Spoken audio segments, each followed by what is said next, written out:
আসসালামু আলাইকুম প্রিয় শ্রোতা বন্ধুরা, সকলে কেমন আছেন? স্বাগত জানাচ্ছি দ্য মেগা বক্সের নতুন আরও একটি এপিসোডে। প্রতিদিনকার মতো কণ্ঠে আমি আরজে ইমরান আপনাদের সঙ্গেই আছি। লম্বা একটা ছুটি গেল ঈদের মধ্যে এবং ঈদের পরবর্তী সময়ে আপনাদের সঙ্গে আমার ভিডিওর সঙ্গে যোগাযোগ করা হয়নি, ভিডিওর সাথে বা আপনাদের জন্য নিয়মিত ভিডিও আনা হয়নি। এটার কারণ আমি নিজে একটু অসুস্থ ছিলাম বেশ কয়েকদিন ধরে। এখনও অসুস্থ ভয়েস নিয়ে, দুর্বল কণ্ঠ নিয়ে আপনাদের সঙ্গে আমি আজকে গল্প নিয়ে হাজির হয়েছি। আশা করি আপনারা জিনিসটা বুঝতে পারছেন এতদিন কেন ভিডিও আসেনি।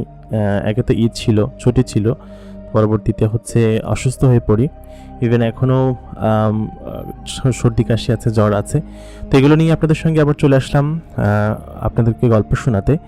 আজকে আমাদের কাছে একটি স্পেশাল ঘটনা আছে, একটি গল্প আছে যেটি কিনা ঈদের আগে আমাদের কাছে এসেছিল। ঈদের জন্য আমরা হয়তো সেটা প্রকাশ করতে পারিনি। ঘটনাটি এসেছে জামালপুর থেকে। জামালপুরের এক ভাই তার চাচার সঙ্গে ঘটে যাওয়া একটি সত্য ঘটনা আমাদের সঙ্গে শেয়ার করেছেন। ঘটনাটি আজকের এই সম্পূর্ণ ভিডিওতে আমি আপনাদের সঙ্গে শেয়ার করব এবং এই ঘটনাটি তার চাচার সঙ্গে ঘটেছিল আজকে থেকে প্রায় 18 বছর আগে, যখন তার চাচা যুবক ছিল এবং তারা জামালপুরের প্রত্যন্ত একটি গ্রামে বসবাস করত, যেখান থেকে কিনা তার চাচার সঙ্গে একটি পরী রাত্রেবেলা তিনি যখন বাজার থেকে ফিরছিলেন তখন তার সঙ্গে পিছু পিছু করতে করতে সে অসহায় পরীটি তার বাড়িতে চলে আসে। তারা সে যেখানে থাকতো সেই বাড়িতে চলে আসে। তো লোকটি আসলে শুরুতে বুঝতে পারেননি যে সে যাকে সঙ্গে করে তার বাড়িতে নিয়ে এসেছে বা সে যাকে তার সাথে রাখছে, এক পর্যায়ে তাদের মধ্যে একটা অন্যরকম সম্পর্ক গড়ে ওঠে। সে আসলে কোনো মানুষ না, সে আসলে একটা জিন্নাত ছিল, একটি জিনার দেশ থেকে পালিয়ে আসা বা যেটাই হোক। এই সম্পূর্ণ গল্পতে আজকে আমি আপনাদেরকে এই ঘটনাটি শোনাবো, সেহেতু এই ভিডিওটা শেষ পর্যন্ত আমাদের সঙ্গে অবশ্যই থাকবেন। এবং যারা এতদিন আমাদেরকে মিস করেছেন তাদের সকলকে জানাচ্ছি ধন্যবাদ আমাদের সঙ্গে থাকার জন্য, আমাদেরকে মিস করার জন্য এবং আমাদেরকে এত সাপোর্ট করার জন্য। তো আমি আপনাদের কাছে আজকে একটা অনুরোধ করব, এই যে আমি এত কষ্ট করে এত অসুস্থতা নিয়ে, গলা ব্যথা নিয়ে তারপর আপনাদের সামনে কিন্তু আমি ভিডিও করতে এসেছি, আপনাদের কাছে নিয়মিত ভয়েস দিচ্ছি। আমার কণ্ঠ খুবই দুর্বল, আমার ভিডিও করতে কষ্ট হচ্ছে, পাশাপাশি আমার এই কণ্ঠ দিয়ে কণ্ঠ বের হতে কষ্ট হচ্ছে। তো তবুও কিন্তু আমি আপনাদের সামনে ভিডিও নিয়ে আসছি, কারণ হচ্ছে আপনারা ভিডিও পছন্দ করেন, আমাদের সঙ্গে থাকেন। তো আপনারা যখন সাপোর্ট না করেন আমাদেরকে, তখন কিন্তু আমাদের আসলে মনটাই খারাপ হয়ে যায়, ভিডিও বানাতে ইচ্ছে করে না। তো আপনাদের কাছে সবসময় আমার অনুরোধ, যারা আমাকে নিয়মিত শোনেন, আমাদের এই চ্যানেলগুলোতে যারা ভিডিও শোনেন, তারা আমাদেরকে নিয়মিত লাইক, কমেন্ট এবং সাবস্ক্রাইব করবেন। যারা নতুন দেখছেন, ভাই কমেন্ট করতে তো টাকা লাগে না, আপনারা যে কমেন্ট করছেন, ফ্রিতে আমার গল্প শুনছেন। আমি একবার পেইড চালু করতে চেয়েছিলাম, আপনারা সেটা শুনে করতে চাননি। আপনাদের জন্য ফ্রিতে আমি ভিডিও নিয়ে আসি। তো সেটা আপনারা একটা জায়গায় 10টা কমেন্ট করেন না, ভাই সমস্যা কি? আমাদের একটা ভিডিও প্রায় 10,000, 15,000, 20,000 মানুষজন দেখে অ্যাভারেজে, আরও অনেক ভিউ হয়। কিন্তু ভাই আপনারা লাইক কমেন্ট করতে সমস্যা কোথায় আপনাদের? আপনারা যদি নিয়মিত দেখেন, একটা করে কমেন্ট করে যাবেন, একটা করে লাইক করে যাবেন ভিডিওতে, তাতে করে তো আপনাদের টাকা পয়সা দিতে হচ্ছে না। আমি এত কষ্ট করে ভিডিও বানাচ্ছি আপনাদের জন্য, তো সেটার দামটা অন্তত পক্ষে দেন, সেটার অন্তত পক্ষে মূল্যায়ন করেন। তো যাই হোক, আমি বেশি কথা বাড়াবো না, আশা করি আপনারা বিষয়টা বুঝতে পেরেছেন। তো আজকের ঘটনায় আমরা চলে যাব। ঘটনাটি আমাদের কাছে এসেছে জামালপুর থেকে, জামাল নামের একজনের ঘটনা। তো জামালের ঘটনায় আমরা চলে যাব। এতক্ষণ কণ্ঠে আমি আরজে ইমরান আপনাদের সঙ্গে আছি এবং পুরো ঘটনায় আপনাদের সঙ্গেই থাকবো। আশা করি আপনারা আমাদেরকে বেশি বেশি করে সাপোর্ট করবেন। তাহলে চলুন ঘটনা শুরু করা যাক। আসসালামু আলাইকুম ইমরান ভাই, কেমন আছেন? আশা করি ভালো আছেন। আজকে আমি আপনার শ্রোতা বন্ধুদের সঙ্গে যে ঘটনাটি শেয়ার করব, সেটি আমার আপন ছোট চাচার সঙ্গে ঘটা একটি সত্য এবং বাস্তব ঘটনা, যেটি কিনা তার সঙ্গে ঘটেছিল আজকে থেকে প্রায় 18 বছর আগে। আমার যে চাচির সঙ্গে, যে চাচার সঙ্গে ঘটনাটি ঘটেছিল, ইভেন যে চাচির সঙ্গে আমার চাচা সংসার করেছিল দীর্ঘ প্রায় 3 বছর, আমার চাচা আসলে জানতেনও না যে সে একটা পরী ছিল বা সে যার সঙ্গে থাকতো সে আসলে কোনো মানুষ ছিল না। এটা কিছুদিন যাবার পরে সে আসলে বুঝতে পারে এবং সেই চাচার ঘরে একটা সন্তানও আছে। সেটা ওই পরীটা এখনও আমার চাচার সঙ্গে দেখা করতে আসে, আমার চাচার সঙ্গে থাকে এবং আমাদের পরিবারের অনেকেই এই বিষয়টা জানে এবং আমার চাচা বিষয়টা শুরুর দিকে জানতো না। তো একদিন রাত্রেবেলা সে বাজার থেকে যখন ফিরছিল, তো ওই সময়টাতে আধুনিক এত ছিল না, বিদ্যুৎ থাকতো না। আর আমরা যে গ্রামটাতে বেড়ে উঠেছি, আমার চাচা যে গ্রামে থাকতো, সেই গ্রামটা ছিল মূলত হচ্ছে অজপাড়াগা, একদম কাঁচা রাস্তা। তার ওপর দিয়ে আবার চারিদিকটা বিদ্যুৎ শূন্যহীন, মানে ওই এলাকায় তখন বিদ্যুৎই ছিল না। তো এরকম একটা জায়গায় এরকম একটা ঘটনা ঘটাটা স্বাভাবিক বিষয়, কারণ জিনপুরের এরকম জায়গায় থাকতে পছন্দ করে। তো আমাদের কাছে আমাদের আজকের ঘটনাটি ঠিক যেভাবে এসেছে আমি ঠিক সেইভাবেই আমাদের আজকের ঘটনাটি শেয়ার করছি। তাহলে চলুন শুরু করা যাক। আমার চাচার নাম ছিল জামাল। চাচা যান ছোটবেলা থেকেই একটু বৈরাগী মনের। ছোটবেলা থেকেই সে এদিক ওদিকে দুষ্টুমি করে বেড়াতো বা আমার দাদাজানের কথা শুনতেন না। তো সব মিলিয়ে তিনি একটু অন্যরকমের ছিলেন, যার কারণে তিনি ছোটবেলায় পড়াশোনা করতে পারেনি। আর আমার দাদাজান হচ্ছে গিয়ে তার মোট 6 ছেলে ছিল, তার মধ্যে আমার বাবা হচ্ছে মেঝো ছিল। আমরা ছোটবেলা থেকেই ঢাকায় থাকতাম। আমার আব্বা একটা সরকারি চাকরি করতো, যার কারণে ছোটবেলা থেকেই আমরা ঢাকায় থাকতাম। তো আমার চাচাজান যে ছিলেন তিনি হচ্ছে গিয়ে ছোটবেলা থেকে পড়াশোনায় অমনোযোগী ছিল। সবসময় তিনি পড়াশোনা স্কুলে যেতে চাইতেন না। আমার দাদাজান তাকে চেষ্টা করেছে অনেক পড়াশোনা করানোর, কিন্তু সে আসলে ওরকমভাবে এগুলো করতে চাননি বা এক প্রকার করেনি বলতে গেলে।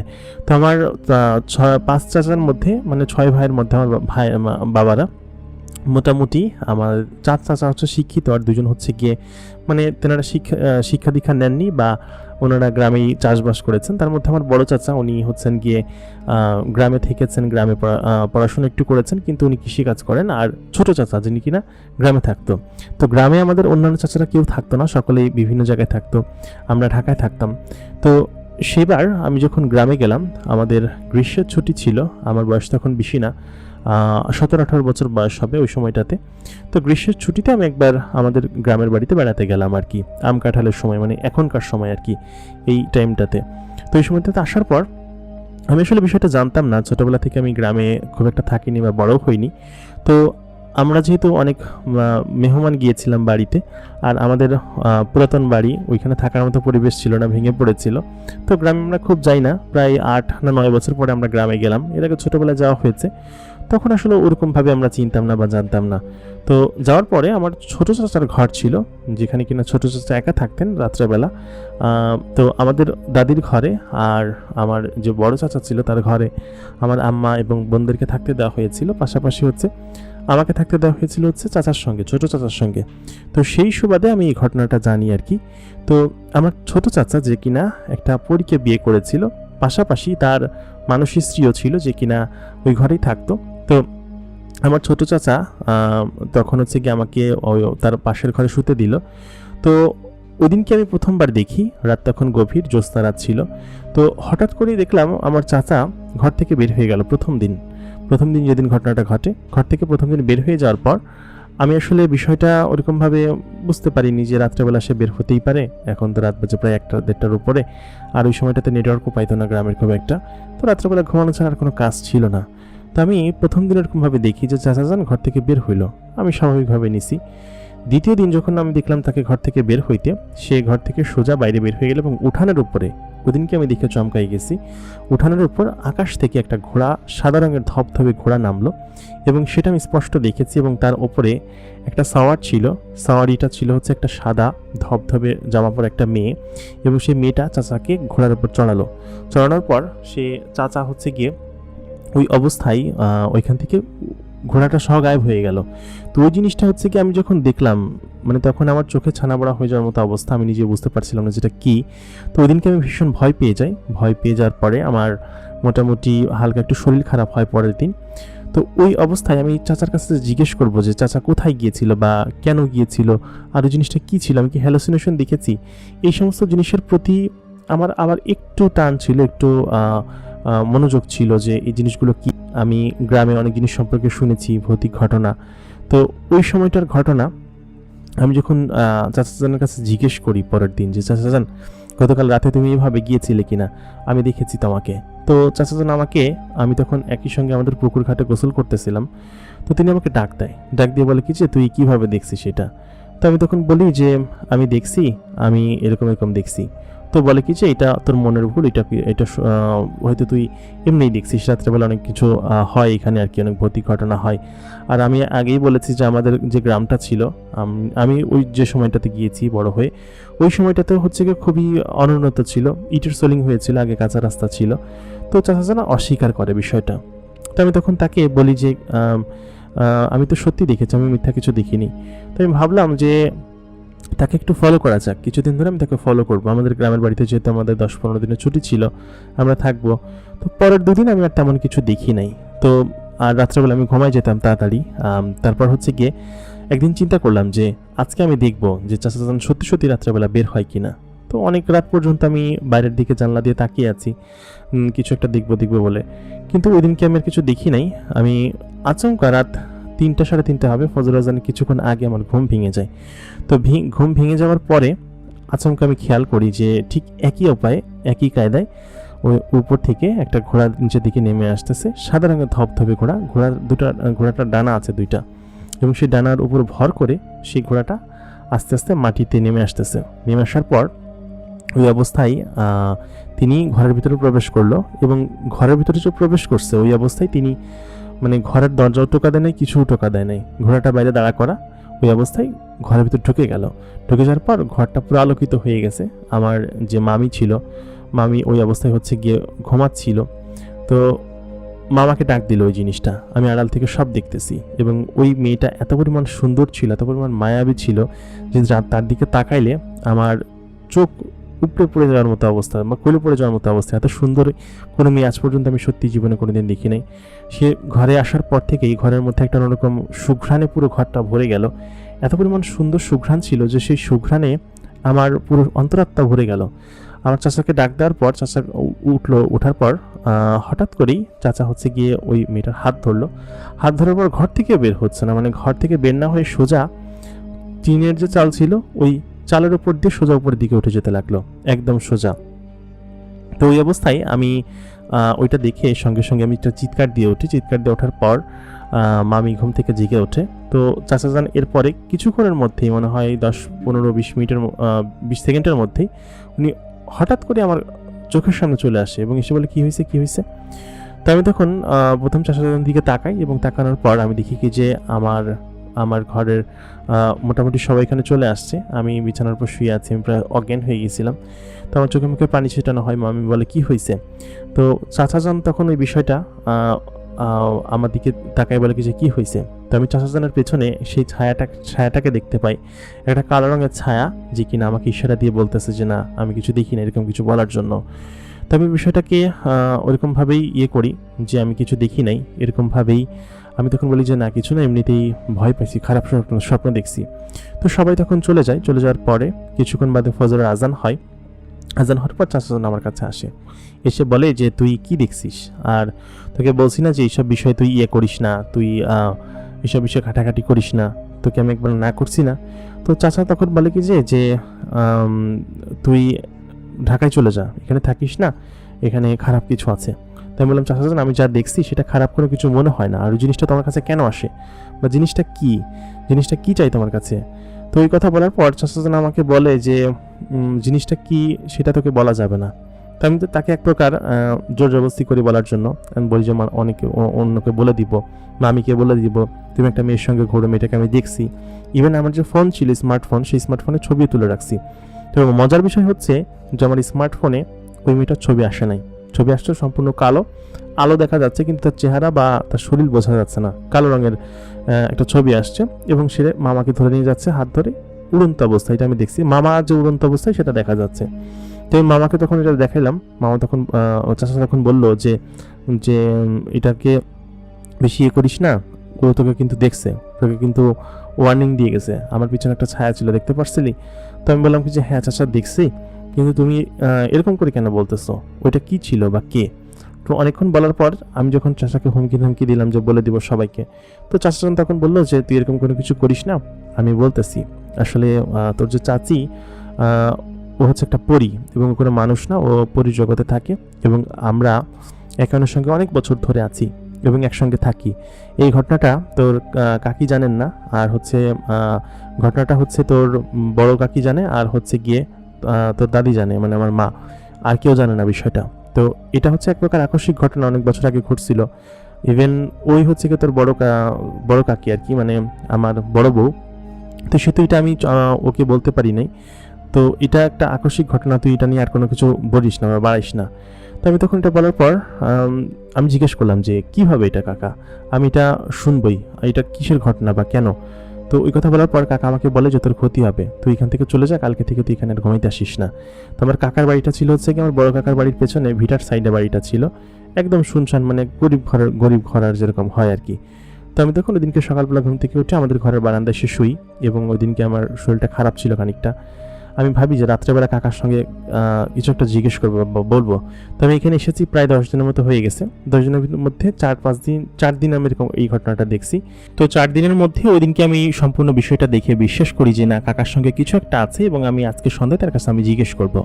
তো সন্ধ্যার দিকে এশার নামাজ পড়ে কাকা যখন বাড়িতে ফিরতেছিলেন, তখন আমি তার কাছে জিজ্ঞেস করি যে কাকা আসলে বিষয়টা কি, এবং এটা আমাকে জানতেই হবে। কাকা তুমি আমাকে ছোটবেলা থেকেই চিনো এবং জানো আমি কিরকম জেদি, তো তুমি বিষয়টা বলবা কিনা সেটা বলো। আমরা কিন্তু আর 2 দিন আছি এখানে, তারপর চলে যাব। আমি কিন্তু যাব না, আমার আব্বা আম্মা গেলেও আমি কিন্তু যাব না, বিষয়টাকে উদ্ঘাটন করেই ছাড়বো।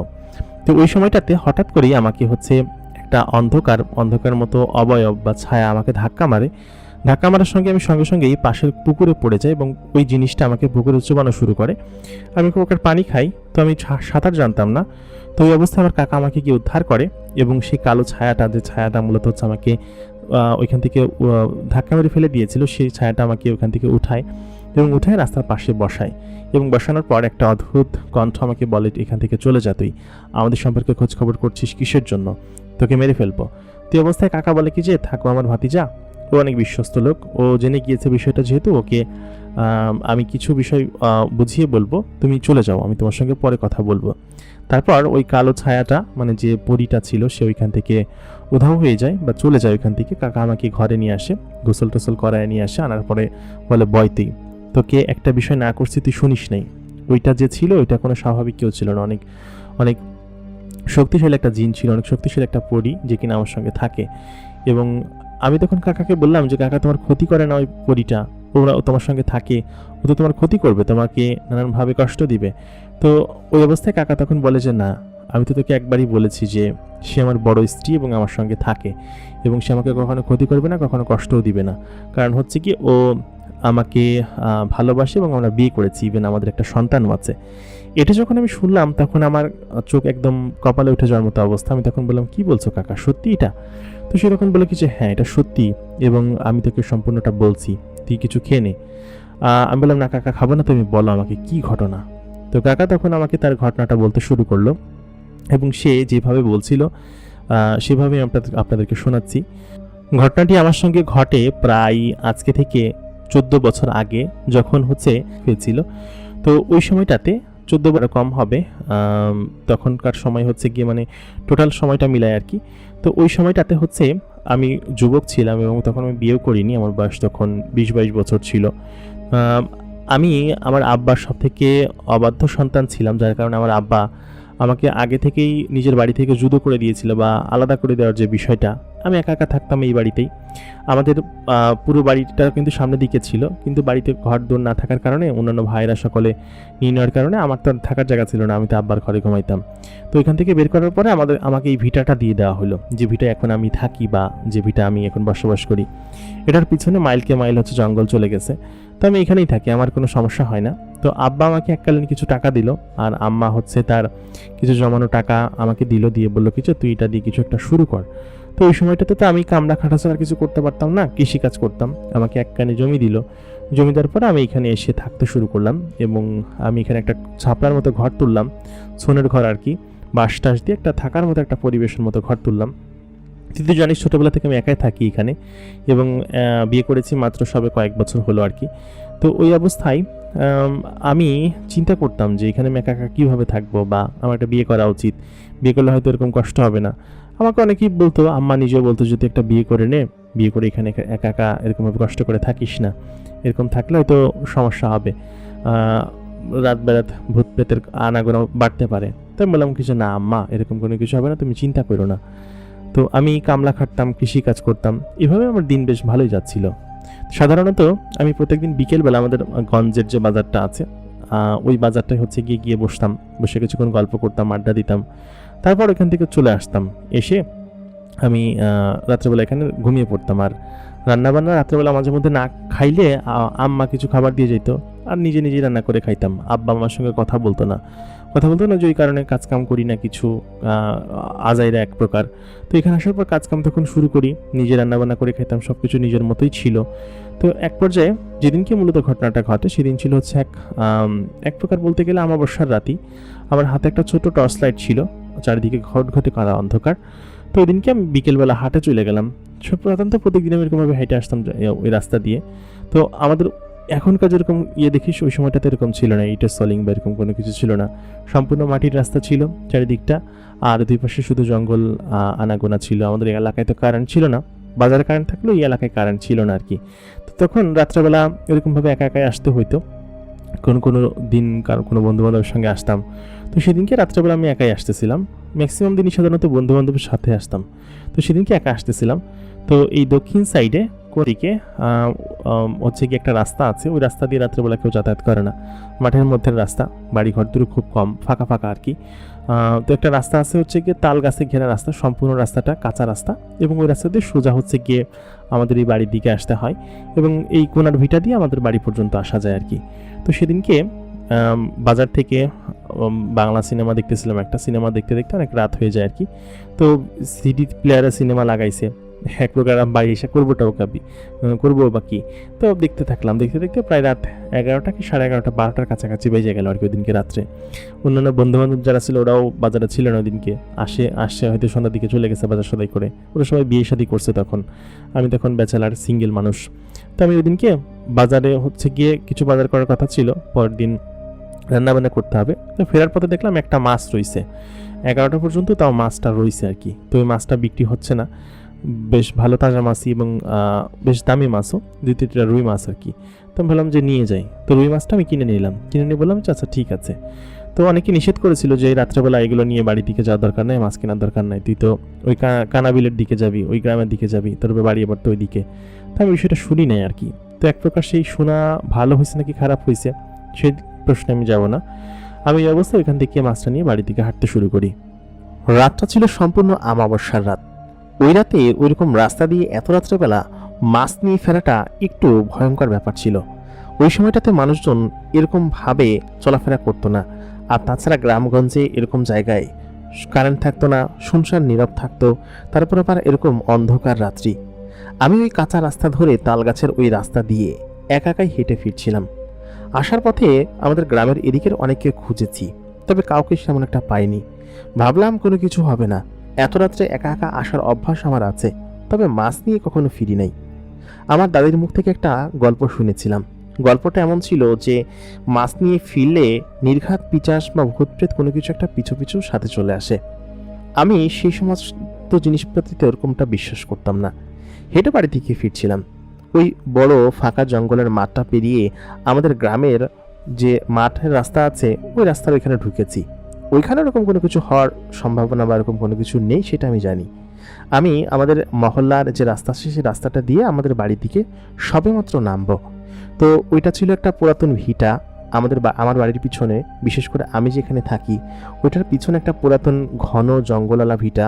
এটা আমার দাদা, তারপর আমাদের ভিটা বাড়িতে আরও কিছু লোকজন আছে, তাদের ভিটা সহকারে সম্পূর্ণটা একদম প্রায় আধা কিলোমিটার মতো একটা ভিটা। ওইটা পার হলেই আমাদের বাড়ি পড়ে আর কি।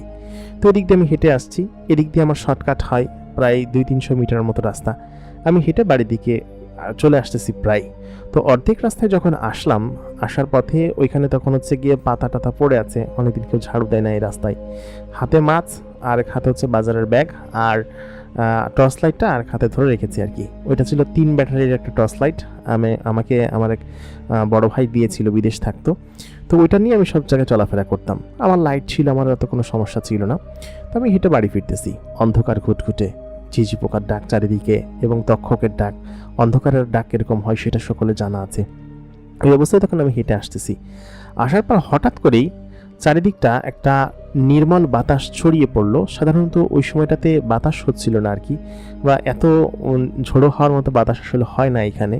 তো হঠাৎ করে এরকম একটা বাতাস মাঠের ওই প্রান্ত থেকে উঠে আসলো, এবং ওই বাতাসের সাথে গাছের উপর সাইডটা একদম খুব জোরে নড়ে উঠলো। জোর নড়ে ওঠার পরে কিছুক্ষণ পরে গাছের বাতাসটা থেমে গেল হঠাৎ করে, এবং থেমে যাওয়ার পরে আমি হেঁটে আসতেছিলাম। ওইখানে আমি ভেবেছিলাম হয়তো একটা ঝোড়ো বাতাস আসছে, তারপর আবার ঠিক হয়ে গেছে। তো ওই অবস্থায় হঠাৎ করেই চারিদিকটা একটা সুন্দর ফুলের ঘ্রাণে ভরে গেল। মানে এত সুন্দর ফুলের ঘ্রাণ, আমি সত্যি আশপাশে ফুলের গাছ খুঁজতেছিলাম যে কিসের ফুলের ঘ্রাণ, যদি গাছটা পাই আমার বাড়ির আঙিনায় নিয়ে লাগাবো। আমার আবার এইসব জিনিসে খুব ভালো শৌখিনতা ছিল, মোটামুটি এসব জিনিস সম্পর্কে বেশ ভালো বুঝতাম। গাছপালা আমার ঘরে বাগানের সামনে বেশ খানিকটা ফুলের গাছও আছে। যদি এরকম গাছটা নেই, এটা তো হাসনা হেনা ফুলের ঘ্রাণ না, অথবা শিউলি ফুলের ঘ্রাণও না, এত মিষ্টি একটা খুব সুন্দর ঘ্রাণ, কিসের ঘ্রাণ এটা? তো ওইটা যখন আমি নাকে খুব ভালোভাবে তীব্রভাবে পেতে শুরু করলাম, এদিকে ওদিকে তাকালাম, কিন্তু কোথাও আমি দেখতে পেলাম না। ওই মুহূর্তে হঠাৎ করেই ডান সাইডে জঙ্গলের মধ্যে দিয়ে একটা ঘোড়া দৌড়ে যাচ্ছে, এটা আমি দেখতে পেলাম। এবং ঘোড়াটার উপরে কেউ নেই, ঘোড়াটা সম্পূর্ণ সাদা ধবধবে রঙের, এবং অন্ধকারে ঘোড়াটাকে খুব স্পষ্টভাবে দেখা যাচ্ছে, সাদা বলে সেই জন্য। আমি ঘোড়াটার উপর লাইট মারতেই ঘোড়াটা থেমে আমার দিকে তাকালো। সাধারণত প্রাণী বা ওই জাতীয় কোনো কিছুর চোখের দিকে যখন তাকানো হয়, তাকালে কিন্তু তাদের চোখ জল করে, এরকমটা করে। আমরা কিন্তু সবাই দেখি। তো ওই ঘোড়াটার চোখে মারার সঙ্গে সঙ্গেই ঘোড়াটার চোখ জল করতেছিল না, বা ওরকম কোনো কিছু হচ্ছিল না। আমি শরীরে মারার পরে ঘোড়াটা আমার দিকে একটু তাকানোর পর তারপর আবার জঙ্গলের মধ্যে দৌড় শুরু করলো। এত এরকম সাদা ধবধবে ঘোড়া এর আগে আমি কখনো দেখি নাই। তো ঘোড়াটা দৌড়ে হঠাৎ করে মিলিয়ে গেলাম, ভেতরে যেয়ে ওকে ধরার আগেই মিলিয়ে গেল। তো ওই সময়টাতে ঘোড়া একটা পেলে আসলে যে পেতো সে আসলে রাজা টাইপ লোকজন হয়ে যেত আর কি, এরকম সাদা ঘোড়া যার কাছে থাকতো। তো এই অবস্থায় আমি তখন তাকে বললাম যে এই দাঁড়া, কই যাচ্ছিস? হঠাৎ করে গায়েব হয়ে গেছে ঘোড়াটা। তো ওই গায়েব হয়ে যাওয়ার পর আমি আবার রাস্তায় ফিরে আসলাম, নিয়ে আমি হাঁটতে শুরু করছি আমার বাড়ির দিকে। বাড়িটা তখন প্রায় কাছাকাছি চলে আসছে। ওই সময়টাতে আমার কাছে কেন যেন মনে হচ্ছিল যে আমার পেছন কেউ একজন আসছে। তো তখনই আমার ওই দাদির বলা ঘটনাটা মনে পড়লো যে রাত্রেবেলা মাছ নিয়ে আসলে কেউ ফলো করে বা কেউ সঙ্গে সঙ্গে বাড়িতে পর্যন্ত চলে আসে। তো আমি ওইটা দেখে তখন খুব দ্রুত গতিতে পা চালাতে শুরু করলাম। কয়েকবার আমি পেছনে আলো মেরেছি, লাইট মেরেছি, পেছনে ঘুরে তাকিয়েছি। দাদি আমাকে বলেছিল যে ওই অবস্থায় পেছনে ঘুরে তাকাইতে হয় না, তাকাইলেই সমস্যা হয়। তো আমি কয়েক দফা বাইরে ঘুরে তাকাইছি পেছনে। তো তাকানোর পর আমি আসলে কিছু দেখতে পাইনি, কেউ ছিল না আসলে ওইখানে। কিন্তু আমি স্পষ্ট মনে আছে আমার যে ঘ্রাণটা আমার সঙ্গে সঙ্গে আসতেছিল, এবং আশেপাশে কেউ ছিল যে কিনা আমাকে এক ধ্যানে আমার দিকে তাকিয়ে আমাকে দেখতেছিল বা এরকম কোনো কিছু একটা করতেছিল আর কি। তো আচমকা হঠাৎ করেই আমার বাড়ির কাছে যখন আমি আমার বাড়ির যে পালানটা পার হয়ে উঠবো, ওই সময়টাতে হঠাৎ করে আমি খেয়াল করলাম যে আমার পিছনে একটা মেয়ে দাঁড়িয়ে আছে, এবং মেয়েটা প্রায় আমার থেকে খানিকটা খাটো হবে, তবে মোটামুটি ভালো লম্বা অন্যান্য মেয়েদের থেকে। আর তার শরীরে হচ্ছে সম্পূর্ণ সাদা রঙের একটি পোশাক, এবং সাদা রঙের ভিতরে হালকা নীল রঙের একটু আভা আছে, এবং ওই টাইপের কোনো কিছু একটা। তো সে আমাকে দেখে হঠাৎ দাঁড়ায় পড়ছে এবং আমার দিকে তাকায় আছে। তো ওইটা দেখে আমি তখন সঙ্গে সঙ্গে ভয় পেয়ে যাই। ভয়ে আমি তখন আয়াতুল কুরসি পড়তে শুরু করি, এবং জোরে জোরে আয়াতুল কুরসি এবং দোয়া দরুদ পড়তে শুরু করি। তো আমি তখন তাকে বলি যে তুমি কে, এবং তুমি আমার পিছন কেন আসছো? তুমি নিশ্চয়ই কোনো পিচাস, তাই না? ওই কথা বলার পর মেয়েটা আমার কাছে খুব দ্রুত গতিতে দৌড়ে চলে আসলো, এসে সঙ্গে সঙ্গে আমাকে জড়ায় ধরে বললো কি যে আমাকে দয়া করে বাঁচান। মানে আমার হাতটা ধরে আমাকে এক প্রকার কাছ থেকে ধরে ফেলছে আর কি। আমি তো প্রথমে ওকে ছাড়ানোর চেষ্টা করতেছিলাম, মুহূর্তের মধ্যে এখান থেকে দৌড়ে আমার কাছে চলে আসছে। তো ওইটা অস্বাভাবিক ছিল না, কারণ খুব বেশি সময় নেয় না, আবার খুব কম সময়ও নেয় নেই। তো তখন আমাকে বললো আমাকে বাঁচান, আমার পেছনে কিছু দুষ্টু লোক পড়েছে যারা কিনা আমার ক্ষতি করতে চায়। তো আমি তখন বললাম কি বলছো? তো ঠিক ওই মুহূর্তেই ওইখানে ওই ইসের মধ্যে থেকে আমি ঘোড়ার আওয়াজ শুনতে পাই, এবং ওই যে বাতাসটা হচ্ছিল, ওই বাতাসটার মতো কোনো কিছু একটা খুব দ্রুত গতিতে শব্দ করে জঙ্গলের মধ্যে থেকে এদিকে আসছিল আর কি। তো ওই মেয়েটা তখন বলে যে ওই তো ওরা আসছে, ওরা ঘোড়ার বহর ছুটিয়ে আসছে এদিকে। তো আমি তখন বুঝলাম যে ঘোড়া নিয়ে আসছে যেহেতু, তাহলে হয়তো ওই ঘোড়াটা ওই শয়তান লোকজনেরই হবে। ঘোড়া নিয়ে কারা এখন আসে? তখন ওই জিন মেয়েটা বলল, তো আমি তো জানতাম না যে এটা একটা জিন মেয়ে ছিল। ওই মেয়েটা বললো যে আমাকে তুমি দয়া করে বাঁচাও ওদের হাত থেকে, আমি খুবই অসহায় একজন নারী, ওরা আমাকে পেলে আমার ক্ষতি করবে, আমার সর্বনাশ করবে। তো এই কথা বলার পর ওরা তখন আমাকে ওইখান থেকে আমি মেয়েটাকে ওইখান থেকে নিয়ে আসি আমার ঘরে। ঘরটা কাছেই ছিল, কাছেই না আমার ঘরের যে বারান্দা ছিল, বারান্দার রুমের ভিতরে ওকে লুকায় রাখি। তো লুকায় রাখার পর আমি মাছটা আমার বারান্দায় রাখি, রাখার পর সবজিটা এখানে রাখি। তো রাখার কিছুক্ষণ পরে একজন লোক আমার বাড়ির উঠানে আসে। উঠানে আসার পর আমি তখন ওই মাছের ইয়েটা কাটার জন্য সবেমাত্র ইয়েটা নামাইছি, হারিকেনটা ধরাইছি। তো দূর থেকে একজন লোক উঠে আসার পর আমি লোকটাকে চিনি না। লোকটা আমাকে বলল যে তোমার বাড়িতে কি কোনো সাপ অথবা কোনো বিড়াল জাতীয় কোনো প্রাণী প্রবেশ করছে? তো আমি তখন বললাম কই না তো, এরকম কোনো কিছু তো আমি দেখি নাই। তো ওই লোকটা তখন বলতেছে যে এদিকেই তো আসতে দেখলাম, কিন্তু কোথায় গেল? তো আমি তখন বললাম যে কোনো বিড়াল হারাই গেছে আপনার? আপনি কি কোনো সাপ হারাই গেছে? তো ওই লোকটা তখন বললো যে না, ঠিক আছে, যদি এরকম কোনো কিছু দেখেন তাহলে অবশ্যই কিন্তু আমাদেরকে জানায়েন, আমরা ওই ভিটার মধ্যে থাকবো, ঠিক আছে? তাই আমি বললাম আচ্ছা ঠিক আছে। আমি আর তেমন কোনো কিছু জিজ্ঞেস করলাম না।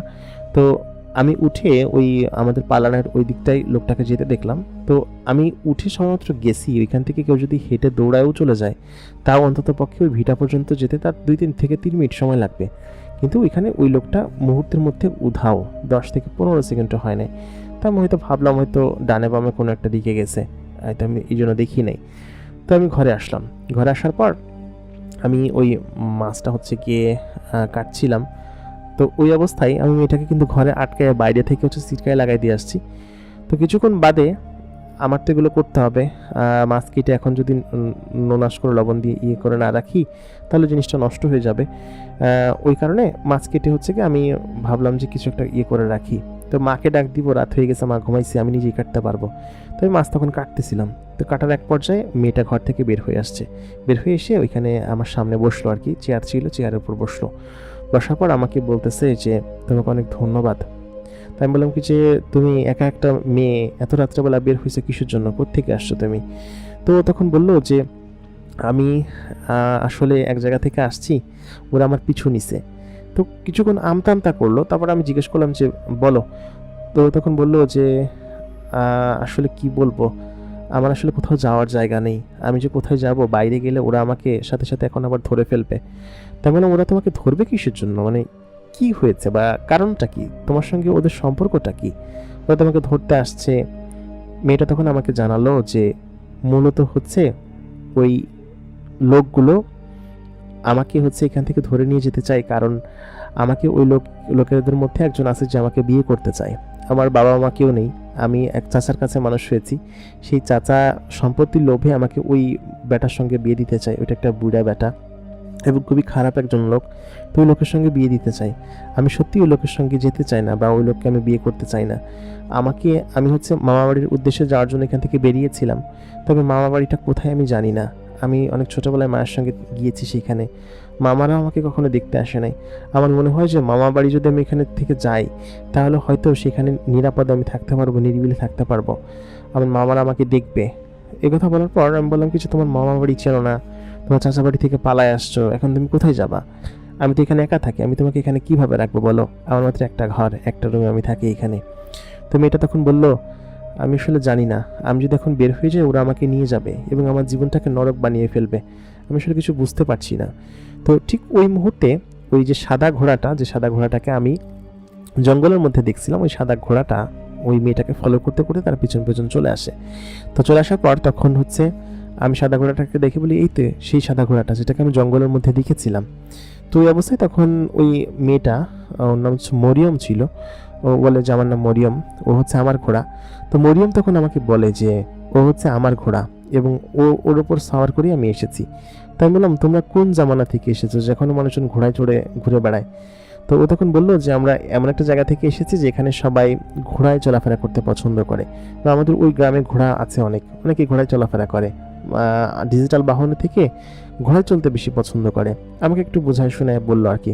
তাই বললাম ও আচ্ছা, হইতেই পারে, তার মানে তুমি অনেক দূর থেকে আসছো, এরকম কোনো গ্রামের নাম তো আমি আমাদের জেলাতে শুনি নাই। তখন বললো হ্যাঁ, আমি অনেক দূর থেকে আসছি এবং অনেক দূর, আমি প্রায় 2 দিন ধরে চলতেছি এই ঘোড়ায়, এবং 2 দিন ধরে চলতে চলতে আমি আজকে এইখানে এসে থামছি এবং ওরা আমাকে এখানে দেখে ফেলছে। সম্ভবত ওরা আমাকে এখানে খুঁজবে একটু, তারপর হয়তো চলে যাবে, আর এদিকে আসবে কিনা জানি না। তবে সত্যি কথা আমার কোথায় যাওয়ার কোনো জায়গা নেই। এর আগে আমি কোনো পুরুষ মানুষের সঙ্গে কথাও বলিনি, দেখাও করিনি। তুমি হচ্ছে গিয়ে জীবনের প্রথম পুরুষ যার সঙ্গে আমি দেখা করছি বা কথা বলছি। আমি সবসময় একা একা থাকতে পছন্দ করতাম আমাদের ওইখানে। তো কথা বলার পর বললাম যে বিশ্বাস হয় না, পুরুষ মানুষ, তোমার চাচাও তো একজন পুরুষ মানুষ তাই না? সে তখন বললো হ্যাঁ, কিন্তু সে পুরুষ মানুষ। এ কথা বলে সে থেমে গেল, বললো হ্যাঁ তাও তো কথা সত্য, আসলে বাইরের কোনো পুরুষের কথা বলেছে আর কি। তো ও কিছু একটা গোপন করতে চাচ্ছিল ওই অবস্থায়।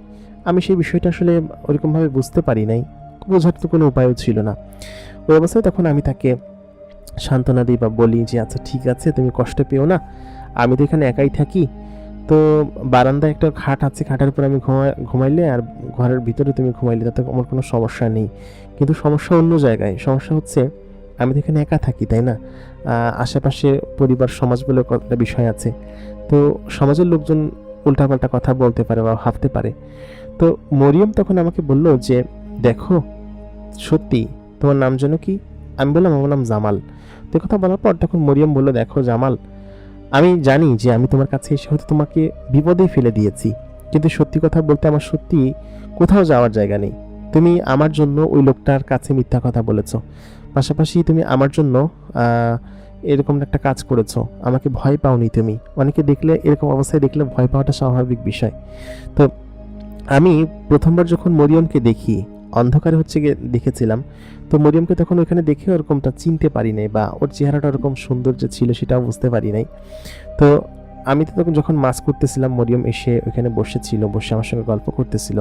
তো দূর থেকেও মরিয়মকে দেখা যাচ্ছিল না ওরকমভাবে, হালকা ঝাপসা দেখা যাচ্ছিল। তবে মরিয়মের শরীরে যে একটা আলাদা সুঘ্রাণ আছে, সেই সুঘ্রাণটা আমার নাকে ভেসে আসছিল। এবং ওই জঙ্গলের মধ্যে থাকাকালীন সময় যে মরিয়মের শরীর থেকে এই ঘ্রাণটা আসতেছিল সেটা আমি বুঝতে পারিনি। তো আচমকা ওই ঘ্রাণটা আমার নাকে আসার পর আমি বললাম মরিয়ম, এটা কি আপনার শরীরের ঘ্রাণ? তো ওইটা বলার পর যখন আমি হারিকেনটা উঠিয়ে যখন মরিয়মের দিকে আমার হারিকেনের আলাটা ধরলাম, ধরার পর যখন ওর দিকে তাকালাম, আমি সত্যি কথা খোদার কসম এরকম সুন্দর কোনো মেয়েকে এর আগে আমি কোনোদিন আমার জীবনে দেখি নাই। মানে এত সুন্দর কোনো মেয়ে মানুষ যে হতে পারে তা আমার জানা ছিল না, জানার মধ্যেও ছিল না। তো আমি ওর দিকে তাকিয়ে হা করে আছি। মরিয়ম তখন আমার দিকে তাকিয়ে বলল যে কি ব্যাপার, কি হয়েছে, এরকমভাবে তাকিয়ে আছেন কিসের জন্য? আমি তখন বললাম যে মরিয়ম, আপনার মতো এরকম সুন্দরী কোনো মেয়েকে এর আগে আমি আমার জীবনে কোনোদিন দেখিনি, সেই জন্য তাকিয়ে আছি।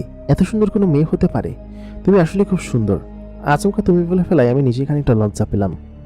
বললাম আমি দুঃখিত তোমাকে তুমি করে বলে ফেলার জন্য।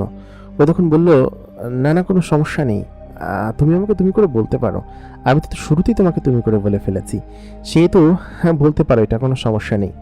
মরিয়মকে সত্যি আমি প্রথমবার যখন দেখলাম আমার চোখ থেকে যেন ওর সেই চেহারা প্রতিচ্ছবি কোনো কিছু যেন সরছিল না। আমি চোখ বন্ধ করলেই ওকে কেন যেন দেখতে পাচ্ছিলাম।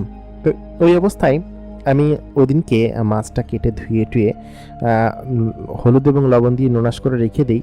পরবর্তী দিন মাছ হচ্ছে আমার মাকে দিয়ে আসবো, আর কিছুটা হচ্ছে রাখবো, রেখে নোনাস করে খাবো। তো কম দামে পেয়েছিলাম বলে মাছটা, তো বড় মাছটা নিয়ে এসেছিলাম। তো মরিয়মকে আমি বললাম যে তোমাকে আমি কি খেতে দিই, আমি তো আসলে রাতেরবেলা খেয়ে এসেছি বাড়ি থেকে, তো তুমি বসো আমি খানিকটা খাবার রান্না করি। তো তখন বললো যে না, খাবার রান্না করা লাগবে না, আমি এই মাছই খেতে পারবো, এই মাছটা যে হলুদ লবণ দিয়ে জ্বালিয়েছো এটা আমি খেতে পারবো। তো বললাম শিওর তুমি খেতে পারবা, এটা তো খাওয়ার মতো উপযোগী না, আমি এটাকে ভেজে দিই। ও তখন বললো যে ঠিক আছে ওইটা করো, ওইটা করলে আমি খেতে পারবো। তো ওইখানে প্রায় 3-3.5 কেজির মতো ওই মাছটার ওজন হবে। তো ওই অবস্থায় আমি তো ওইটাকে কয়েকদিন ধরে খাইতাম, জ্বালায় জ্বালায় খাইতাম ভেজে ভেজে। তো ওই অবস্থায় আমি মাছটাকে হচ্ছে গিয়ে ভাজতে শুরু করি, প্রায় অর্ধেকের মতো মাছ আমি ভেজে ফেলছি। তো ও একটা নিচ্ছে আর একটা খেয়ে খাচ্ছে, একটা নিচে খেয়ে খাচ্ছে। তো খাইতে খাইতে প্রায় সম্পূর্ণ মাছটা শেষই করে ফেলছে। হাঁড়িতে মনে হয় 2-1 টুকরা মাথা পড়ে আছে। তো আমি যতটুকু ভেজে দিচ্ছ খেয়ে ফেলতেছে। তো সবটুকু মাছ খেয়ে ফেললো। খেয়ে ফেলার পরে বলতেছে যে আসলে খুবই দুঃখিত, আমি আসলে বুঝতে পারি নাই, সব মাছটুকু খেয়ে ফেলছি, এটা আসলে আমার খুব খারাপ লাগতেছে। তাই কথা বলার পর ও তখন আমাকে বলল যে আমি কালকে তোমাকে আবার মাছ এনে দিব। তো আমি বললাম যে না থাক, তুমি আমার বাসার অতিথি, তুমি কি খেতে পছন্দ করো সেটা আমাকে বলো। আসলে আমি তো খুব গরিব মানুষ, আমি এখানে এরকমভাবে থাকি, আমার বাবা আমাকে আলাদা করে দিয়েছে, একাই থাকি এখানে। ততক্ষণ আমার দিকে তাকালো, তাকিয়ে বললো যে তোমার দিন ফিরে আসবে, তুমি চিন্তা করো না, তোমারও ভালো সময় আসবে। তো এই কথা বলতে বলতে ও তখন ঘরের ভিতরে গেল, আমি ওকে ঘরের ভিতরে রেখে বাইরের বারান্দার রুমে এসে শুলাম। শোয়ার পর ওই যে ঘোড়াটা ছিল, ওর ঘোড়া, তো ওই ঘোড়াটা হচ্ছে উঠানে বেঁধে রেখে আমি হচ্ছে গিয়ে পরের দিন সকালবেলা যখন ঘুম থেকে উঠলাম, ওঠার পর আমার মা দেখলাম যে আমার জন্য খাবার দিয়ে গেছে সকালবেলা। আব্বা কিন্তু সকালে উঠেই মাঠে চলে যায়। আমার মাঠে কাজ নাই, এই জন্য আমি মাঠে যাইনি। মাঠে যা লাগাইছি ওটার জন্য আপাতত কয়েকদিন কাজ করতে হবে না। তো আমি অবস্থায় শুয়ে উঠে দেখি যে উঠানোর পর ঘোড়াটা বাঁধা রয়েছে। আম্মা আসছে, এসে খাবারটা রাখছে। রাখার পর আমাকে বললো যে তুই বারান্দায় শুয়ে আছিস কিসের জন্য? আমি বললাম আম্মা এমনি। এবং যাওয়ার সময় আম্মা ঘোড়াটার দিকে তাকাইলেও না, সে সোজা হেঁটে চলে গেল। তো ঘোড়াটা কোত্থেকে আসলো, এখানে বাধা, আম্মা জিজ্ঞেস করবেন এরকম লোক তো আম্মা না। তাই বললাম আম্মা তুমি কি কিছু দেখো নাই? আম্মা বললো কি দেখবো? আমি বললাম ওই যে উঠানে বাধা। তো বললো উঠানে কি বাধা? কই কিছুই তো নাই। তা আমি বললাম যে কি যে বলে না আম্মা। আম্মা চলে গেল ওই দিনকে। তা আমি মনে মনে ভাবলাম হয়তো আম্মা এসব জিনিস চিন্তা ভাবনা করে বাদ দিয়ে দিছে। তো আমি সেটা চিন্তা করে আমি আম্মাকে আর কিছু জিজ্ঞেস করলাম না। অনেকক্ষণ বাদে আমি মেয়েটাকে ঘর থেকে বের করার জন্য টোকা দিলাম ঘরের দরজায়। ঘরের দরজা খুলতেছিল না। তো অনেকক্ষণ বাদে আমি গোসল টোসল করে এসে যখন খেতে বসবো, কারণ ওকে ছাড়া তো আমি খাবো না, তো আমি দেখলাম কি যে মেয়েটা ঘর থেকে বের হয়ে বারান্দায় বসে আছে এবং ঘুমাইছে, সেটা বোঝা যাচ্ছে। বাসি মুখ, তারপর চেহারা ভাব দেখে বোঝা যাচ্ছে। ও তখন উঠে বললো যে আসলে আমি গোসল করব, এই সময়টা আমার গোসল করার সময়। তা আমি বললাম যে আমার এখানে তো এরকম কিছু নাই, পুকুর ঘাটে যেতে হবে গোসল করার জন্য। তোকে নিয়ে পুকুর ওইখানে গেলাম। তো ও স্বচ্ছ নিঠেল পানি দেখে সঙ্গে সঙ্গে ওর পরনে যে জামাটা ছিল সেই জামাটা পরে নেমে গেল। ও যে উঠে কি পরবে সেটা আসলে ওর ছিল না। তো ওই অবস্থায় আমি তখন ওকে বললাম যে তুমি যে লাফ দিয়ে নেমে গেলা, উঠে কি পরবা তুমি? তো বললো তুমিও চলে আসো। তারপর ও এক প্রকার আমাকে টেনে হচ্ছে পানির ভিতর নামাইলো। বেশ খানিক্ষণ আমি এবং ও গোসল করলাম। আমি কিন্তু অলরেডি গোসল করছি একবার। তো ও ও যখন ভিজে ছিল, ওকে দেখতে এত অন্যরকম লাগছিল, আসলে আমি ওর দিকে তাকাইতে পারছিলাম না লজ্জায়। তো খানিকক্ষণ পর উঠলো, ওঠার পর আমাকে বলতেছিল যে কি দিয়ে ওর শরীর ঢাকবে, ভেজা কাপড় দিয়ে। তো আমি বললাম ওটা তো তুমি করছো, আমাকে কি তুমি কিছু করতে দিছো? তো এই অবস্থায় ওদিনকে আমি আমার বড় ভাবের একটা শাড়ি নাড়া ছিল, ব্লাউজ, ওইগুলো সব নিয়ে আসি, নতুন শাড়ি বা ব্লাউজও বোধ হয়, নিয়ে এসে আমি ওকে পরতে দিই। তাই বললাম দেখো তোমার কাপড়গুলো তাড়াতাড়ি শুকাও, আর তাছাড়া আমার কাছে তো টাকা পয়সা খুব একটা নেই যে তোমাকে নতুন কাপড় কিনে দিব, দেখি আজকে বাজারে যাই কিছু একটা করতে পারি কিনা। তো ভাবির জামা কাপড়গুলো পরছে, পরে ওদিনকেও কাটাইছে। ভাবি বিকালবেলা চিল্লাচিল্লি করছে যে আমার তার শাড়ি এবং চুরি করছে কেটা। তো ওইদিনকে সন্ধ্যার দিকে আমি বাজারে আসলাম। বাজারে এসে ওর জন্য একটা 3 পিস কিনলাম। আমার কাছে কিছু টাকা ছিল, আর কিছু টাকা আমি জমাইছি, জমা একটা 3 পিস কিনলাম। 3 পিস কিনে আমি হচ্ছে গিয়ে সন্ধ্যায় ফেরার পথে বাজার থেকে কিছু খাবার আর নতুন কাপড় ওর জন্য নিয়ে গেলাম। নিয়ে যাওয়ার পর আমি বললাম ভাবির শাড়ি তাড়াতাড়ি খুলো, আর কি খুলে তাড়াতাড়ি এটা পরো, নাহলে ভাবি মাথা এক জায়গা করবে, ভাবিটা চিনো না তুমি। তো তখন বললো যে তুমি চিন্তা করো না, তখন ভাবির কাপড় অলরেডি তোমার ঘরে পৌঁছে গেছে। তাই বললাম কীভাবে পৌঁছে গেছে? ও তখন বললো তুমি যাও দেখে আসো গিয়ে। তারপর আমি এখান থেকে ভাইয়ের ঘরে আসলাম, এসে বললাম ভাবি কী হয়েছে? তো আমি ভাবিকে বললাম যে তোমার কাপড় নাকি হারাই গেছে। বলতেছে হ্যাঁ হারাই গেছে, পাইছি, কে যেন ঘরের ভিতরে ভাঁজ করে রেখে দিছে। আমি বললাম কখন পাইছো? তো ভাবি বললো সন্ধ্যার দিকে। তো আমি ঘরে এসে দেখি কি যে ও হচ্ছে কি ভাবির যে শাড়ি এবং ব্লাউজ ছিল সেগুলো পরা না, আমি নতুন যে জামা আছে সেগুলো পরে আছে। তাই বললাম যে তুমি যে বললা যে ভাবিকে কাপড় দিয়ে আসছো, সন্ধ্যার দিকে পাইছে নাকি? আমি তোমাকে কেবল মাত্র কাপড় এনে দিলাম। ও তখন বললো যে আমি সন্ধ্যার দিকেই দিয়ে আসছি, তুমি হয়তো দেখো নাই বা উনি বলতে ভুল করছে। তো অবস্থায় আমি আসলে আমার মাথায় কিছু ঢুকতেছিল না যে কী বলতেছে বা কী বলার চেষ্টা করতেছে। ওই অবস্থায় তখন আমি আমার ঘরে আসি। ঘরে আসার পর বসে থাকি কিছুক্ষণ, ওর জন্য যে খাবার নিয়ে আসছিলাম সেগুলো খুব তৃপ্তি করে খাইলো। তো ও যখন আমার আশেপাশে থাকতো তখন আমার খুব ভালো লাগতো। আমি যখন কাজে যাইতাম মাঠ থেকে ফিরতাম, ফেরার পথে ওই আমার জন্য রান্নাবান্না করতো। আমি কয়েকদিন ওকে রান্নাবান্না শিখিয়েছি যে এরকমভাবে রান্নাবান্না করতে হয়। তো এরকম করে বেশ কয়েকদিন সময় কাটলো মাঝখানে। আমি এবং ও খুব আনন্দের সহিত সময় কাটাচ্ছিলাম, বেশ ভালো সময় যাচ্ছিল আমার। মানে সব কথা বলতে গেলে যে ওর সাথে থাকার যে একটা আনন্দ, আমি কিন্তু এই কয়েকদিন কোনো কিছু এরকমভাবে প্রেম প্রীতি বা ওই জাতীয় কোনো কিছু করি নাই। এই যে 20 বছর 22 বছর বয়স হয়েছে আমার, প্রেম প্রীতি বা ওই সমস্ত জিনিসপাতি কিন্তু আমি কখনো করি নাই। তো ওর সঙ্গে যখন আমি থাকতে শুরু করলাম, একটু একটু করে সময় পার হতে লাগলো, আমাদের সময় গড়াতে লাগলো। কেন যেন ওর প্রতি একটা মায়া অনুভব হতে শুরু করলো আমার। দিন যত গড়াচ্ছিল ততই ওর প্রতি একটা মায়া অনুভব হচ্ছিল। একই সঙ্গে একটা ছেলে মেয়ে থাকতেছে, পাশাপাশি ও ও এরকমভাবে আমার সঙ্গে মিলেমিশে থাকতেছে, আমার জন্য রান্না করতেছে, মাঠে আমার জন্য খাবার নিয়ে যাচ্ছে, পাশাপাশি আমার কাপড় চোপড়ও ধুয়ে দিচ্ছে। সব মিলিয়ে মানে আমার প্রতি একটা যত্নশীলতা যেটা আছে না, শুরুর দিকে আমি ওর জন্য যত্ন করতাম, ওর জন্য প্রতিদিন বাজার থেকে ফেরার পথে এটা ওটা নিয়ে আসতাম আমি সাথে করে, সবসময় নিতাম, তবে ওই সময়টাও নিতাম বেশি করে, ওইগুলো খেতে খুব তৃপ্তি করে।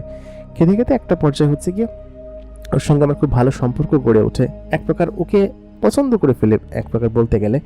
ততদিনে প্রায় 1 মাসের বেশি পার হয়ে গেছে, ও আমার বাড়িতে আসছে। তো আসার পর একদিন রাতের বেলা আমি হচ্ছে গিয়ে শুয়ে আছি, বারান্দায় শুয়ে আছি, তো হঠাৎ করে এই রাত্রেবেলা তখন ওর শরীরে প্রচণ্ড পরিমাণ জ্বর। এবং আরেকটা মজার বিষয় হচ্ছে যে এই কয়েকদিনে ও আমার এখানে আসে বা থাকতেছে এটা কেউ জিজ্ঞেস করে নাই। আমার আম্মা 2-3 বেলা এখানে আসে, এসে অনেক সময় বারান্দায় বসেও থাকে। ওকে 1-2 দিন চোখের দেখা দেখছেও, কিন্তু ওর সঙ্গে সঙ্গে লুকায়া পড়ছে। আমি আম্মাকে যে বলবো ও বলতে নিষেধ করছে, মরিয়ম আমাকে বলতে নিষেধ করছে যে না থাক, ও নাকি কিছু বলা লাগবে না, তুমি বলো না কিছু। তো আমি বললাম আচ্ছা ঠিক আছে, আমি কিছু বলতেছি না, বলবো না।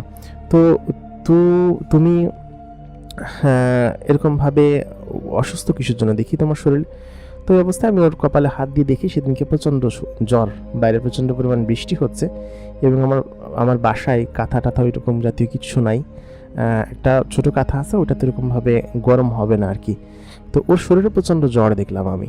আমার দিয়ে একটা 3 পিস পরেছিল, আর ওর যে জামা কাপড়টা ওটা ও পরতো না, ওটা লুকায় রাখতো, ও ওইখানে ঝুলায় রাখতো, খুব সুন্দর দেখতে ওই জামাটা। আর ওর ঘোড়াটাকে আমার খেতে দিতে হইতো, ও বাইরে থাকতো বসে। তো ও আমার কথা শুনছে এবং আমি ওর কথা শুনছি, সব মিলে আমাদের দুজনকার মধ্যে সম্পর্ক বেশ ভালো। আমি ওকে পছন্দ করি এরকম একটা ব্যাপার আছে, কিন্তু ও আমাকে পছন্দ করে কিনা সেটা আমি জানি না। তো এক পর্যায়ে ওইখানটায় ওই দিনকে রাত্রেবেলা আমি ওকে জলপট্টি দিতে থাকি। ওর শরীর খুব খারাপ ছিল, খুব অবস্থা খারাপ ছিল। তো ওই অবস্থায় ওকে কিছুক্ষণ ওই কাঁথাটা দিয়ে জড়ায় রাখার পরে ও বলতেছে আমার খুব শীত লাগতেছে। তো ওই অবস্থায় ও তখন আমাকে টেনে ওর শরীরের কাছে নেয়, নিয়ে আমার শরীর করে তখন জড়িয়ে ধরে আর কি, জড়িয়ে ধরে আমাকে বলে কি যে আমার ভালো লাগতেছে, এখন তুমি আমাকে জড়িয়ে ধরে শুয়ে থাকো, আমার তাহলে শরীর ভালো হয়ে যাবে। তো এই কথা শোনার পরে তখন আমার খানিকটা লজ্জা লাগে, কিন্তু ওই রাত্রেবেলা আমি যখন ওকে জড়িয়ে ধরে ওইখানে এরকমভাবে শুয়ে পড়ি, আমি নিজেও ঘুমায় যাই। তো অর্ধেক পরের দিন সকালবেলা ঘুম থেকে উঠে দেখি যে আমি ওকে জড়িয়ে ধরে শুয়ে আছি এবং একই কাঁথার নিচে দুজনে শুয়ে আছি আর কি। এবং রাতে এরকমভাবে ছিলাম আমরা, এবং বিশেষ করে আমি নিজে অনেক খানিকটা লজ্জা পাই, এবং এই অবস্থায় আমি তখন ওর সামনে যেতে পারছিলাম না। তো তখন আমাকে বলে যে দেখো জামাল, আসলে গতকাল রাতে যা হয়েছে সব তুমি আমার জন্যই করেছো, তবে সত্যি কথা বলতে আমার কাছে খুব ভালো লেগেছে তুমি যেরকমভাবে বাইরে থাকো। আসলে আমি জানি তোমাকে একটা কথা বলতে চাই, আমি সত্যি কথা বলতে আমি তোমাকে পছন্দ করে ফেলেছি, আর আমি চাইলেও আমার দেশে আর ফিরে যেতে পারবো না, বা আমি যে চাচার সঙ্গে থাকি সেখানেও যেতে পারবো না, আমার মামারা আমাকে কোনো খোঁজ নেবে না, আমার কোনো ঠিকানা নেই। সত্যি কথা বলতে আমি একজন অসহায়, সম্পূর্ণ অসহায় একটা মেয়ে। এই অবস্থায় তুমি যদি আমাকে আশ্রয় না দিতে, তাহলে হয়তো আমি কোথায় যে গিয়ে যে ঠেকতাম বা কোথায় কী করতাম আমার সেটা জানা নেই। তবে সত্যি কথা বলতে আমি সত্যি তোমাকে পছন্দ করে ফেলেছি, এবং এই কথাটা আমি তোমাকে অনেক দিন ধরে বলতে চাচ্ছিলাম যে জামাল, আমি আসলে তোমাকে পছন্দ করি, আমি তোমাকে বিয়ে করতে চাই। তো এই কথা যখন আমাকে বলল, আমি তখন আসলে নিজের চোখ কানকে বিশ্বাস করতে পারছিলাম না। আমি নিজে ওকে পছন্দ করি, নিজে ওর প্রতি ভালো লাগা আছে আমার। তো সব মিলিয়ে ওকে যখন আমি ওর মুখ থেকে এই কথাটা শুনলাম, ও তখন আমাকে বলল যে তুমি কি সত্যি বলছো? যদি এমনটা হয় তাহলে আমি তোমাকে অনেক দিন থেকেই পছন্দ করি, তোমাকে বিয়ে করতে চাই। এরকমভাবে থাকাটা আসলে খুব খারাপ দেখায়, আশেপাশের মানুষজন দেখছে। তো তখন বললো কি যে মানুষজন কি বলে সেটা নিয়ে আমার কিছু যায় আসে না, তবে তোমার সঙ্গে যে কয়েকদিন আমি থেকেছি, যে কয়েকদিন মিশেছি, সত্যি কথা বলতে তোমার মতো ভালো মানুষের আগে আমি কখনো দেখি নাই। যদি এর আগে কখনো মানুষের সঙ্গে আমি মিশি নাই, তবু তোমার মতো এরকম ভালো মনের আর কি আমি আজ পর্যন্ত কাউকে দেখি নাই, সেটা অন্য যে কোনো প্রাণী হোক না কেন। তুমি বেশ ভালো মনের প্রাণী। তো কথা বলার পর ওর কথাবার্তা আমি কিছু বুঝতে পারছিলাম না। ও তখন আমাকে বলে যে তুমি আর কিছু জিজ্ঞেস করো না, আমরা আজকেই বিয়ে করে নিব, এবং আমার পরিচিত এক হুজুর আছে, সেই হুজুরকে তুমি ডেকে নিয়ে আসো। তাই আমি বললাম তোমার পরিচিত হুজুর কোথায় আছে? ও তখন বললো এখান থেকে প্রায় 74 মাইল দূরের একটি মাদ্রাসা আছে, সেই মাদ্রাসায় এক হুজুর আছে, তো আমরা বিয়ে করলে সেখানেই করব, আর কোথাও হচ্ছে গিয়ে আর কোনো হুজুর দিয়ে আমরা করবো না। তো এই কথা বলার পর আমি বললাম ওইখানে কেন যেতে হবে? ও তখন বললো কারণ আছে, তুমি চলো। তো এর পরের দিন আমি ঘরে তালা দিয়ে, ও বললো রাত্রেবেলা যেতে হবে, দিনের বেলা যেতে পারবো না। তো আমি বললাম কিন্তু কেন? ও বললো রাত্রে আমরা ঘোড়ায় চেপে যাব। আমি এর আগে কখনো ঘোড়ায় চড়ি নাই। ওই দিনকে রাতের বেলা আমাকে ঘোড়ায় চড়ায় এবং ঘোড়ায় চড়ায় আমাকে ওইখান থেকে ওই রাত্রেবেলা প্রায় 1.5 ঘন্টার মতো আমরা ওই ঘোড়ায় সাওয়ার করি এবং ঘোড়ার তীব্রতা গতি অনেক বেশি ছিল। এর আগে আমি কখনো ঘোড়ায় চড়ি নাই, ওইটা ওর ঘোড়া ছিল। ঘোড়ায় চড়ে সেই হুজুরের কাছে যাই, যার পর সেই হুজুরটা প্রথমে দেখে আমাদেরকে দেখে একটু দোয়া পড়ে। দোয়া পড়ে তখন ওই মেয়েটার সঙ্গে অন্য কোনো একটা ভাষায় কথা বলে, যে ভাষাটা আমি জানতাম না বা বুঝতাম না। এবং ওই হুজুরটা আমার দিকে তাকায় বলে কি যে তুমি কি ওকে বিয়ে করার জন্য রাজি? সত্যি তোমাকে কোনো ফুসলায় ফাসলা এরকম কোনো কিছু করে নাই তো? তাই আমি বললাম না, এরকম কোনো কিছু করে নাই, আমি নিজের সজ্ঞানে সব কিছু জেনে শুনে তারপর আমি বিয়ে করছি, কোনো কিছুর ইয়ে নেই আর কি। তো কথা বলার পর হুজুর তখন বলে আচ্ছা ঠিক আছে, বিয়ে করো, শান্তিতে থাকো, সুখে থাকো।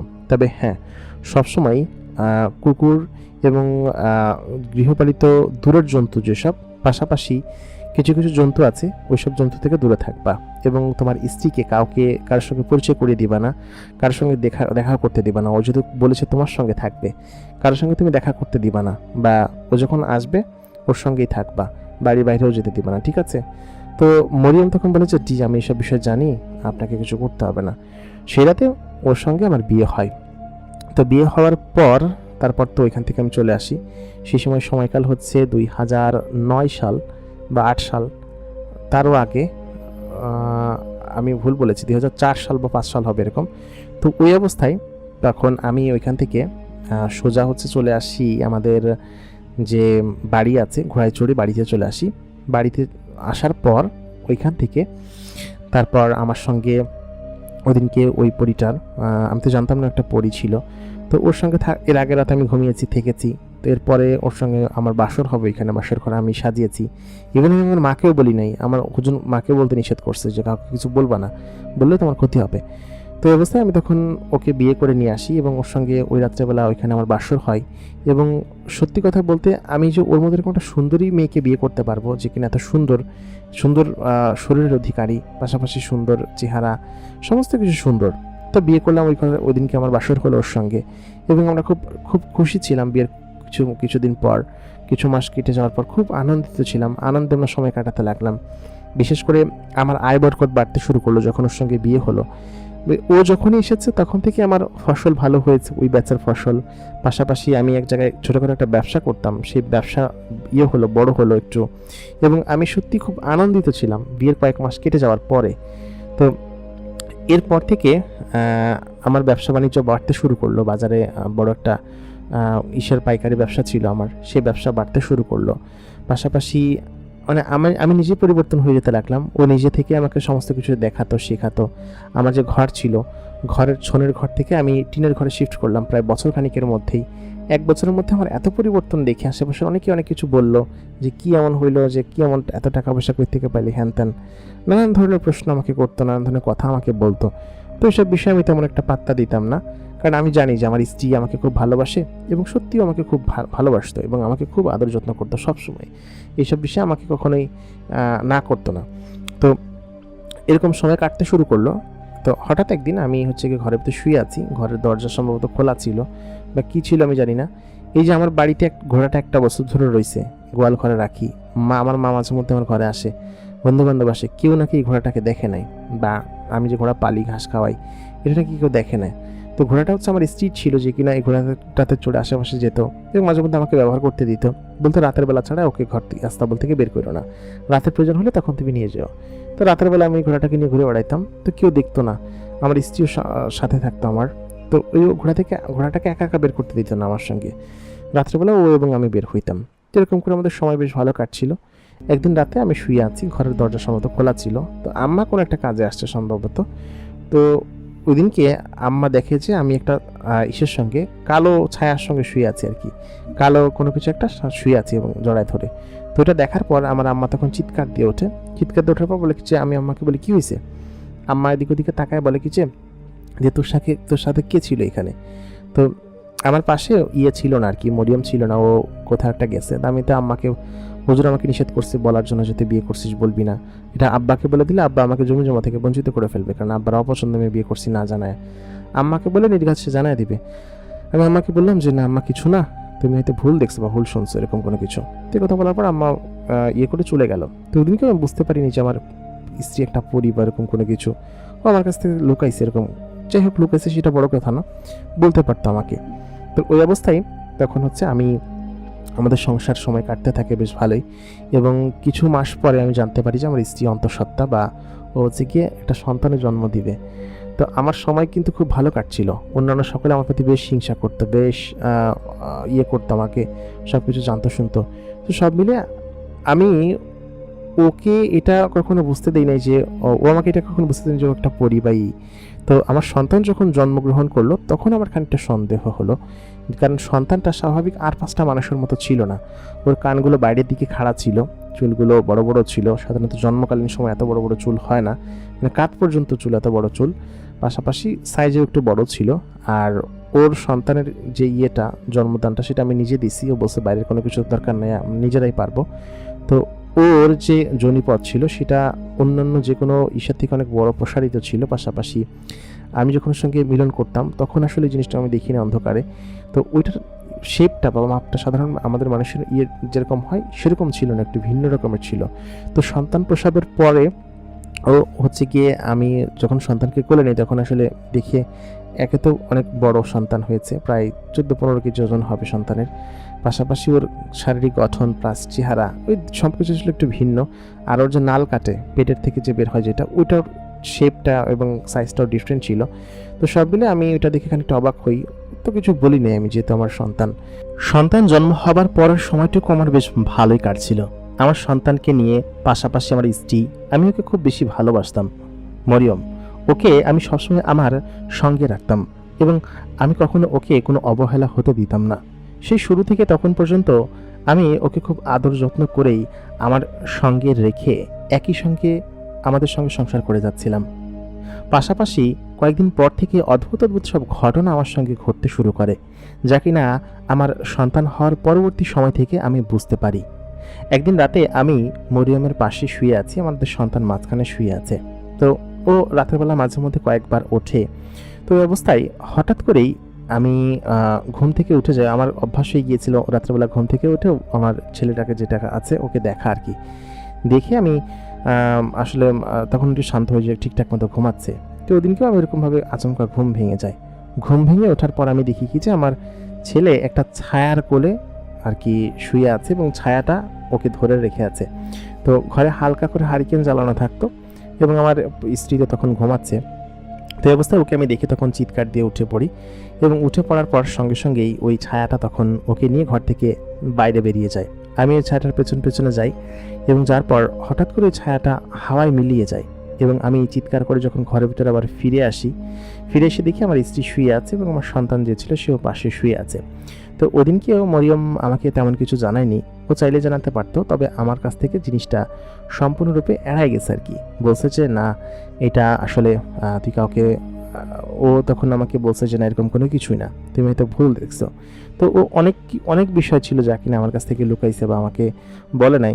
অনেক দিন রাত্রেবেলা ঘুম থেকে উঠে আমি মরিয়মকে আমার রুমের আশেপাশে বা আমার খাটের আশেপাশে আমি দেখতে পেতাম না। যখন বাইরে আসতাম অনেকক্ষণ পরে দেখতাম কি যে ও উঠানে দাঁড়ায় আছে বা বসে আছে। এটা অনেক দিনের অভ্যাস, ওর এরকমটা করতো মাঝে মধ্যে। তো ওই অবস্থায় আমি ওকে যখন জিজ্ঞেস করলাম ও অস্বীকার করলো যে কেউ আসছিল বা হ্যান তেনা, এগুলো আমার মনের ভুল। তো এরকম করে মাঝখানে আরও 2 দিন এরকম ঘটনা ঘটছে, আমি সেম জিনিস দেখছি এবং মরিয়ম ওই 2টা জিনিসকে অস্বীকার করছে। তো এই অবস্থায় তখন সময় গড়াতে থাকে, আস্তে আস্তে সামনের দিকে টাইম যায়, সময় যায়। তো একটা পর্যায়ে যখন আমি কিছুটা সন্দেহ করতে শুরু করি, আমার যে ছেলে ছিল ওই ছেলের রাত্রেবেলা ঘুমাইলে ওকে দেখা যেত না, মানে একদম পুরো অদৃশ্য হয়ে যেত। আবার কোনো সময় দেখা যেত, কোনো সময় ছায়ার মতো থাকতো। তো এই অবস্থানগুলো দেখে আমার কিছু জিনিস সন্দেহ হইতো। পাশাপাশি আমার মা ওকে ঘরের ভিতর কয়েকবার দেখছে, কিন্তু মা ওর ব্যাপারে কিচ্ছু জিজ্ঞেস করে নাই, বা আশেপাশে এই যে আমার সঙ্গে 2 বছর ধরে আছে কেউ আমাকে ওর সম্পর্কে কিচ্ছু জিজ্ঞেস করে নাই। ও পুকুর ঘাটে একা গোসল করতে যায়, তারপরে বাড়ির ভিতর কাপড় শুকা দেওয়া থাকে, কেউ কোনোদিন আমাকে ওর বিষয়ে কোনো কিছু জিজ্ঞেস করে নাই। তো একদিন আমি হচ্ছে গিয়ে আমাদের মসজিদে যে ছিল হুজুর ছিল, তো আমার ছেলেটা হচ্ছে অসুস্থ ছিল বেশ কয়েকদিন ধরে, ওর ঠান্ডা জ্বর লেগেছিল, পাশাপাশি কান্না করতো, রাত্রে বিরক্ত করতো। তো ওর কান্নার শব্দ আশেপাশের প্রতিবেশী কেউ শুনে নাই। এইসব জিনিস আমার কাছে সন্দেহজনক লাগতে শুরু করলো। আমি কিন্তু অলরেডি তার সঙ্গে 2 বছর ধরে আছি, একসঙ্গে সংসার করতেছি, থাকছি, পাশাপাশি বিছানায় ঘুমাইছি, আমাদের সন্তান পর্যন্ত হয়েছে। আমার বাড়ির আশেপাশে কোনো ঘর বাড়ি ছিল না, ঠিক আছে, কিন্তু রাত্রেবেলা কোনো শিশু কান্না করলে তার আওয়াজ আশেপাশের কোনো বাড়িতে যাবে না, এটা তো অস্বাভাবিক বিষয়। তো এই অবস্থায় আমার কিছুটা সন্দেহ হইতো। আমি আসলে বিষয়গুলো বলতাম না কাউকে যে এটা আসলে কেমন আমার নিজের স্ত্রী সন্তানের প্রতি আমি সন্দেহ করব। তো যাই হোক, এরকম করে দিন গড়াইতে থাকলো। আমার ছেলেটা হালকা একটু বড় হইলো। তো একদিন আমি আমাদের মাদ্রাসার যে মসজিদের যে হুজুর আছে, উনি আমাদের মাদ্রাসায় পড়াইতো।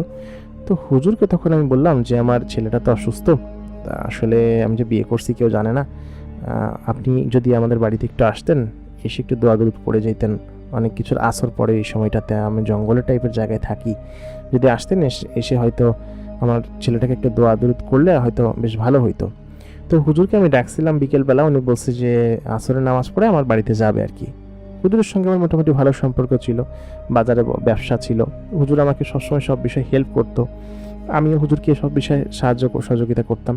তো সব মিলে হুজুরের প্রতি একটা অন্যরকম ভালো সম্পর্ক ছিল আমার। হুজুরের সঙ্গে কথা বলার পরে আমি তখন মাঠে ছিলাম। তো আমি ফিরে সন্ধ্যার দিকে হচ্ছে হুজুরের সঙ্গে মাগরিবের নামাজের সময় নামাজ পড়ে দেখা করলাম যে হুজুর বাসায় গিয়েছিলেন, আমার ছেলেটাকে কি একটু দোয়া দিয়ে করে দিয়ে আসছেন। তো এই অবস্থায় হুজুর তখন আমাকে দেখে প্রচণ্ড পরিমাণ ভয় পেয়ে যায় এবং রেগে যায়। রেগে গিয়ে বলে যে তোমার বাড়িতে তো কেউ নাই, তুমি আমাকে কোথায় পাঠাইছো? তোমার বাড়িতে তো 2টা জিন থাকে এবং যে জিন দুটো আমাকে ওইখান থেকে তাড়ায় দিছে এবং আমি এক প্রকার ওইখান থেকে প্রাণ নিয়ে ফিরছি। তো এই কথা বলার পর আমি বললাম যে কি বলতেছেন হুজুর, আমার বাড়িতে জিন থাকে মানে? তো হুজুর তখন বললো যে হ্যাঁ, তোমার বাড়িতে 2টো জিন আছে, একটা বাচ্চা জিন আর একটা মেয়ে জিন, এবং তোমার বাড়িতে ওরা থাকে। আমি তো তোমার বউকে দেখতে পেলাম না, তো তোমার বউকে বোধহয় ও জিনে আছর করছে বা বাচ্চাকেও জিনে আছর করছে, সম্ভবত এরকমটা হইতে পারে। আমি ওইটাই দেখছি। ওরা আমাকে বাড়ি ঢুকতে দেয় না, বাড়ির ওইখান থেকে আমাকে তাড়ায় দিছে, এবং আমি যখন বাড়িতে পা রাখার সঙ্গে সঙ্গে চারিদিকটা বাতাসে একদম ভরে ওঠে। এত পরিমাণ তীব্র বাতাস এবং চারিদিকে ঝঞ্ঝটা সব মিলাইয়া আমাকে আসলে ওইখান থেকে আসতে বাধ্য করছে। আমি সন্ধ্যা হয়ে যাচ্ছিল বলে এখানে দাঁড়াই নাই। তো এই কথা শোনার পর আমি বললাম কি যে এটা তো হইতে পারে না হুজুর, আপনি একটু চলেন, গিয়ে দেখেন, যদি আমার স্ত্রী সন্তানকে জিনে আছর করে তাহলে তো আমার অবস্থা খারাপ হয়ে যাবে, আমি তো ওদের কাছে থাকতে পারবো না। তো এই অবস্থায় হুজুর তখন বললেন যে আমি একা যেতে পারবো না, আমি আগামীকালকে ঈশান নামাজ পড়ে তোমার হচ্ছে কি আমি আমার এক বড় হুজুর আছে, তাকে আমি সাথে করে নিয়ে আসবো, উনি আসবে আমাদের মাদ্রাসায় কালকে, সে তো তুমি আজকে যাও, আমি কালকে তোমাদের বাড়িতে যাব। তো এই কথা বলার পর আমি চলে আসছি বাড়িতে। এসে আমি হুজুরকে তখন বললাম যে হুজুর আপনি যাবেন তো ফজরের নামাজ পড়ার পর? হুজুর বলে আচ্ছা ঠিক আছে। তো রাত্রেবেলা আমি আর ওকে জিজ্ঞেস করিনি, কারণ ওরা মা ছেলে দুজনে ঘুমায় পড়ছিল, আমি আর জিজ্ঞেস করিনি। পরদিন সকালবেলা উঠে আমি জিজ্ঞেস করলাম যে তোমাদের কোনো সমস্যা নাই তো, বা কোনো কিছু হয় নাই তো? তো ওরা তখন বললো কই না তো, কিছু হবে কিসের জন্য, কিছু হয় নাই, আমরা ঠিকঠাক আছি। তো ওদের আচরণ আমার ওরকম কিছু মনে হচ্ছিল না যে বাড়িতে কোনো জিন আছে। তো আমি হুজুরকে বলে আসছি যে আমাদের বাড়িটা যেভাবেই হোক বন্ধ দিতে হবে, বন্ধ দিয়ে এই বাড়িটা জিন মুক্ত করতে হবে বা ঝামেলা মুক্ত করতে হবে। তো হুজুর তখন বলছে আচ্ছা ঠিক আছে, বড় হুজুর নিয়ে এটা আগে প্রমাণ নিয়ে নিই বা শিওর হয়ে নিই, তখন আমরা দেখব বিষয়টা। তো ওই পরের দিন ঈশান নামাজ পড়ে আমি তো বাড়িতে চলে আসছি। আসার পর হুজুর হচ্ছে ঘরের ভিতরে প্রবেশ করার পরেই আমার যে স্ত্রী ছিল সে খুব প্রচণ্ড পরিমাণ রেগে গেছে, এবং রেগে গিয়ে সে বলতেছে যে এই কার এত বড় সাহস রে, আমার অনুমতি ছাড়া আমার বাড়ির ভেতরে পা রাখছিস, এক্ষুনি বের হয়ে যা। ঠিক সেই মুহূর্তে দেখলাম চারিদিকটা একদম পুরো অন্ধকার কালো মেঘে ঢেকে গেল। একটু আগে কিন্তু জ্যোৎস্না ছিল আকাশে, পুরো কালো মেঘে ঢেকে গেল চারিদিকটা। বাতাস হচ্ছিল প্রচণ্ড পরিমাণ বাতাস, এবং মনে হচ্ছিল শুধু আমার ওই এক বাড়িতে বাতাস হচ্ছে, ঝড় বৃষ্টি, মানে ঝড় হচ্ছে, আর কোথাও কোনো ঝড় নাই, কোনো কিচ্ছু নাই, আর আশেপাশে কোনো মানুষজন কিছু টেরও পাচ্ছে না। তো হুজুর যখন উঠোনের পরে এসে দাঁড়াইলো, আমার যে স্ত্রী আছে সে তখন ঘরের ভিতর থেকে চিৎকার চেঁচামেচি করতেছে, তোরা চলে যা, তোরা এখানে আসছিস ভালো হবে না, কিন্তু এখান থেকে চলে যা, নাহলে কিন্তু তোদের অবস্থা খারাপ করে ফেলবো আমি। তো কথা বলার পর আমি বললাম কি যে কে আসছে আর কি খারাপ করে ফেলবা বলতেছো? তো আমি তখন ঘর থেকে বের হয়ে দেখলাম হুজুর বড় হুজুরকে নিয়ে দাঁড়ায় আছে।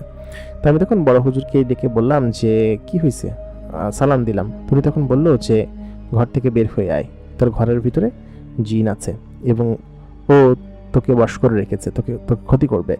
তো এই কথা বলার পর আমি বললাম যে কি বলতেছেন হুজুর, আমার ঘরে আমার স্ত্রী আর সন্তান ছাড়া আর কেউ নাই, আর কে থাকবে? তখন হুজুর প্রথমে সন্দেহ করছে যে আমার স্ত্রী সন্তানের উপরে জিনে ভর করছে।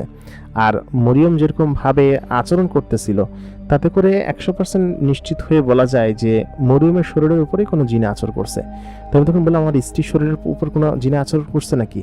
তো এই অবস্থায় তখন হুজুর আপনার 3জন শাগরেদ নিয়ে আসছিল, 3জন 3 কোণায় দাঁড়ায় 3জনে দোয়া দরুদ পড়তে থাকে যাতে করে এখান থেকে বের না হতে পারে।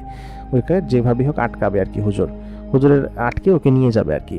তো এই অবস্থায় তখন হুজুর ঘরের ভিতরে প্রবেশ করে, আমি হুজুরের সঙ্গে সঙ্গে ছিলাম। তো ঘরের ভিতরে যাই দেখি কেউ নাই, আমার স্ত্রীও নাই, সন্তানও নাই, কেউ নাই।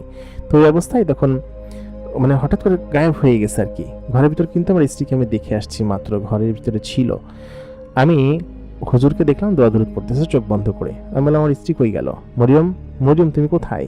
ঘরের এই পাশের রুমের ওই পাশের রুমের সব জায়গায় খুঁজলাম, মরিয়মও নাই, আমার সন্তানও নাই।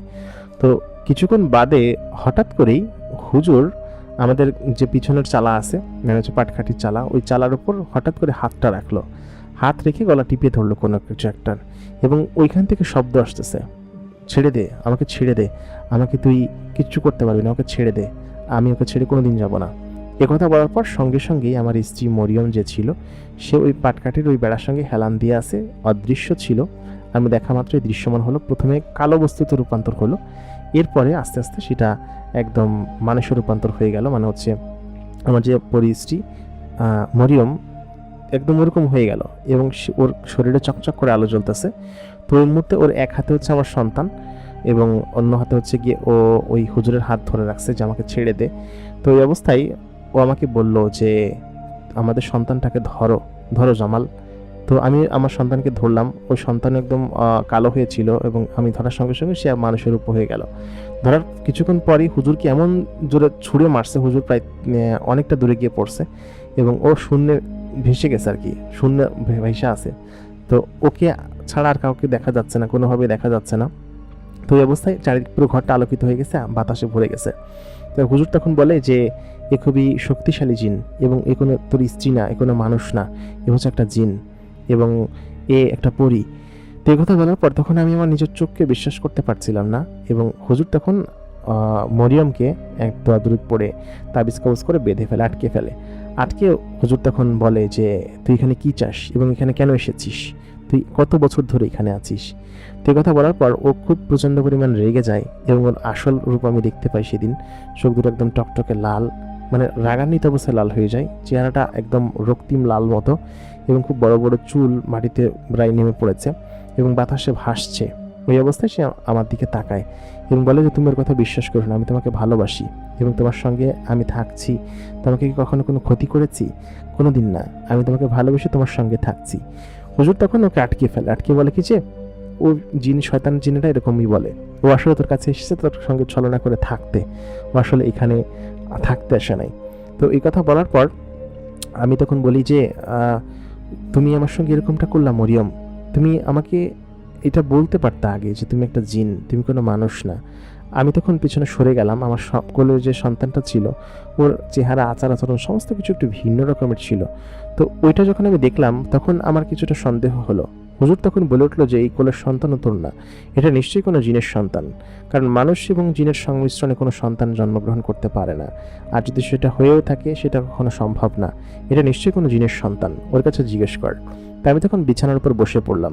তো মরিয়ম তখন আমাকে বলতে শুরু করলো, না এটা আমাদেরই সন্তান, তুমি দয়া করে ওর কথা বিশ্বাস করো না, আমি তোমাকে ভালোবাসি। তো অনেকক্ষণ পর ওরা মরিয়মকে কষ্ট দিতে লাগলো এবং বলল যে আমাকে ছেড়ে দে, আমি ওকে ছেড়ে কোথাও যাব না, আমাকে দরকার হলে মেরে ফেল, তাও আমাকে ওর সঙ্গে থাকতে দে, আমি ওকে ভালোবাসি, ওকে ছেড়ে আমি কোথাও কোনোদিন যাব না। তো এই অবস্থায় আমি তখন কান্নাকাটি করতেছিলাম, নিজের চোখ দিয়ে পানি পড়তেছিল, সন্তানকে তো ফেলে দিতে পারতেছি না, আমি নিজের কোলে পিঠে করে এত বড় করছি, আমি ওর প্রতি একটা মায়া ছিল, আমার সন্তান নাকি অন্য কারো সন্তান আমি জানি না। তো ওই অবস্থায় তখন আমি ওকে মারতেছিল মরিয়মকে, তো ওইটা আমার সহ্য হচ্ছিল না।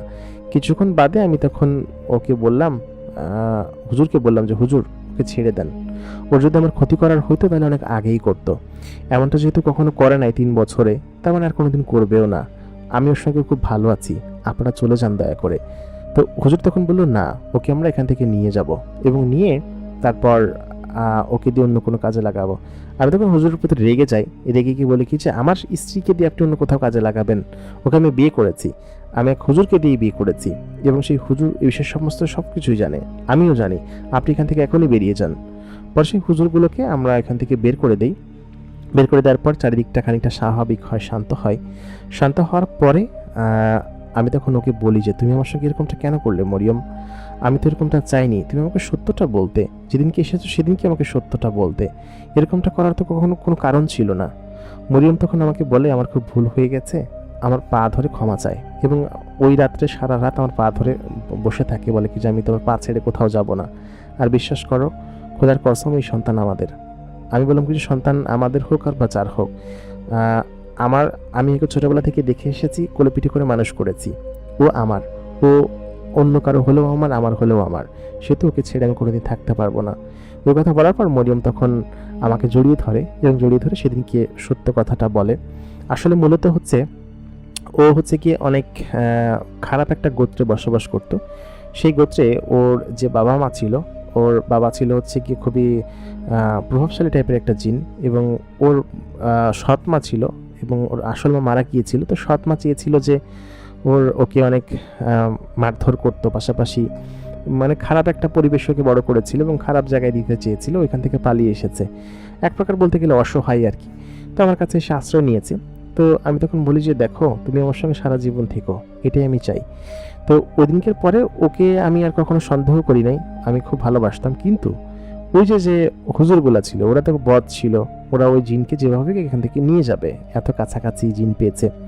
তো এটা কিছুদিন ওরা চেষ্টা করেছে, চেষ্টা করার পর ওরা ওকে একদিন প্রায় নিয়েই যাবে, আমি আটকেছি অনেক কষ্ট মষ্ট করে। তো ওই দিনকে হচ্ছে কি আমি বিষয়টা ওকে বোঝাই যে দেখো, তোমাকে এখানে থাকলে চলবে না, এই হুজুরগুলো তোমাকে যেভাবে ক্ষতি করার চেষ্টা করবে, তার থেকে বরঞ্চ ভালো হয় জিনেদের জগতে তোমার বাড়ির আশেপাশে যদি এমন কোনো জায়গা থাকে যেখানে তুমি থাকতে পারবা, সেখানে গিয়ে থাকো, আমি তোমার সঙ্গে থাকবো, কিন্তু আমি মানুষের জগতে চলে আসব। আশেপাশে কি এমন কোনো জায়গা আছে যেখানে তোমরা থাকতে পারবা? তো ও তখন বলে যে হ্যাঁ, এই যে বড় ঘন জঙ্গলটা আছে, ওইখানে উপরে একটা জায়গা আছে যেখানে কোনো জিনেরা থাকে না এবং কোনো দিন কখনো আসেও না, আমি ওখানে গাঁজা মধ্যে গিয়ে বসে থাকি, ওইখানে চাইলে আমরা আমাদের নতুন ঘর তৈরি করতে পারি। এরপর আমি ওকে নিয়ে ওইখানে চলে যাই এবং ওই ভিটাতেই ও থাকে, এখনও ওইখানেই থাকে, ওইখানেই আছে। ভিটাটা তো কত বছর থাকবে এরকম জানি না, তবে ঘন জঙ্গল, বিরান জঙ্গল, এরকমটাই তো ছোটোবেলা থেকে আমি দেখে আসতেছি, যত বছর থাকবে আমরা এখানেই থাকবো, এরপর হয়তো অন্য জায়গায় চলে যাব। তারপর আমরা এখানে গিয়ে ঘর বাড়ি তৈরি করি জিনের জগতে এবং আমরা এখন ওইখানেই থাকি।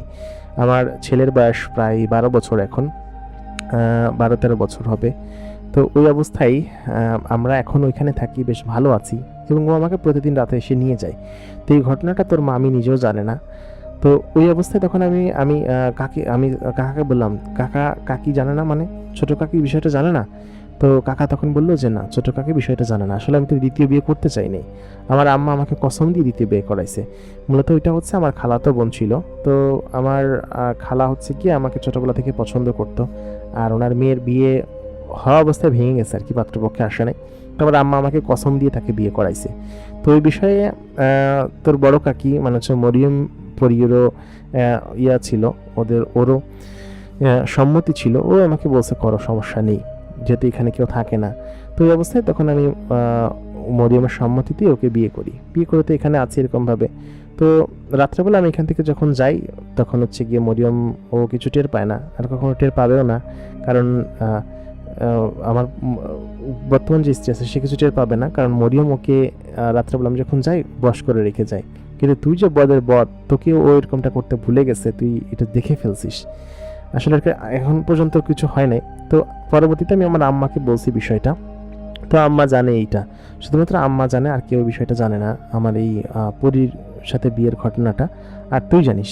তো সেহেতু এই ঘটনাটা আর কাউকে তুই কখনো বলবি না, যেন আমি এটা নিরাপদে রাখতে পারি, নিজের মতো করে থাকতে পারি।